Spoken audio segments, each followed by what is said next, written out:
بسم اللہ الرحمن الرحیم۔ آج کی تاریخ 27 محرم الحرام نمبر 1 اسلامی تاریخ۔ ذوالقرنین۔ قرآن کریم کے سورہ کہف میں ایک ایسے بادشاہ کا تذکرہ کیا گیا جن کا لقب ذوالقرنین ہے۔ وہ بہت نیک دل بادشاہ تھے۔ انہی کی بدولت بنی اسرائیل نے بابل کی غلامی سے نجات پائی تھی اور یروشلم یعنی بیت المقدس جیسی محترم جگہ ہر قسم کی تباہی و بربادی کے بعد انہی کے ہاتھوں دوبارہ آباد ہوا تھا۔ انہوں نے مشرق و مغرب کا سفر کیا اور فتوحات بھی کی۔ ایک مرتبہ سفر کے دوران ایک قوم سے ملاقات ہوئی جنہوں نے بادشاہ ذوالقرنین سے یاجوج ماجوج کے فتنہ و فساد کی شکایت کی اور کہا، اے ذوالقرنین، ان لوگوں سے ہماری حفاظت کے لیے ایک دیوار قائم کر دیجئے۔ اس پر آپ جو معاوضہ لینا چاہیں گے ہم دینے کے لیے تیار ہیں۔ لیکن ذوالقرنین نے معاوضہ لینے سے انکار کر دیا اور کہا، اللہ نے جو کچھ مجھے دیا ہے وہ میرے لیے کافی ہے۔ پھر انہوں نے ایک مضبوط دیوار قائم کر دی جو سد سکندری کے نام سے مشہور ہے۔ نمبر 2، اللہ کی قدرت۔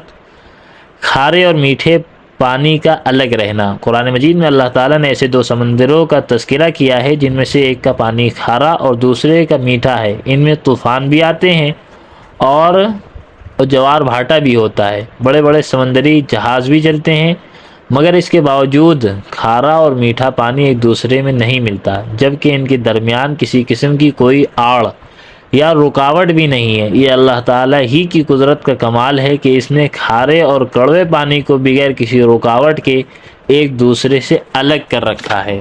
نمبر 3، ایک فرد کے بارے میں مانگی ہوئی چیز کا لوٹانا۔ رسول اللہ صلی اللہ علیہ وسلم نے فرمایا، واپسی کی شرط پر مانگی ہوئی چیز کو واپس کیا جائے گا۔ فائدہ، اگر کسی شخص نے کوئی سامان یہ کہہ کر مانگا کہ واپس کر دوں گا تو اس کو مقررہ وقت پر لوٹانا واجب ہے۔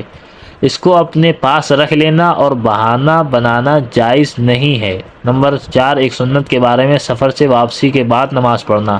حضرت کعب رضی اللہ عنہ بیان کرتے ہیں کہ رسول اللہ صلی اللہ علیہ وسلم جب دن کے وقت سفر سے واپس تشریف لاتے تو مسجد میں داخل ہوتے اور بیٹھنے سے پہلے 2 رکعت نماز ادا فرماتے۔ نمبر 5، ایک اہم عمل کی فضیلت۔ جنت میں جانے کی دعا۔ رسول اللہ صلی اللہ علیہ وسلم نے فرمایا، جس نے رضیت باللہ ربا وبالاسلام دینا وبمحمد رسولا پڑھا، جنت اس کے لیے واجب ہو گئی۔ نمبر 6، ایک گناہ کے بارے میں اپنی عزت کے لیے دوسروں کو کھڑا کرنا۔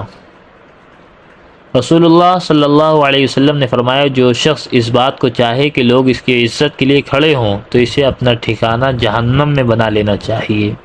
نمبر 7، دنیا کے بارے میں دنیا کی محبت ہلاک کرنے والی ہے۔ رسول اللہ صلی اللہ علیہ وسلم نے فرمایا، خوش ہو جاؤ اور اپنے مطلوب کی امید رکھو۔ اللہ کی قسم، مجھے تمہارے محتاج ہونے کا اندیشہ نہیں، مجھے تو اس بات کا اندیشہ ہے کہیں تم پر دنیا کھول نہ دی جائے جس طرح تم سے پہلی قوموں پر کھولی گئی تھی، بس تم اس میں اس طرح رغبت ظاہر کرنے لگو جس طرح ان لوگوں نے کی تھی، پھر وہ دنیا تمہیں اسی طرح ہلاک کر دے جس طرح ان کو کیا تھا۔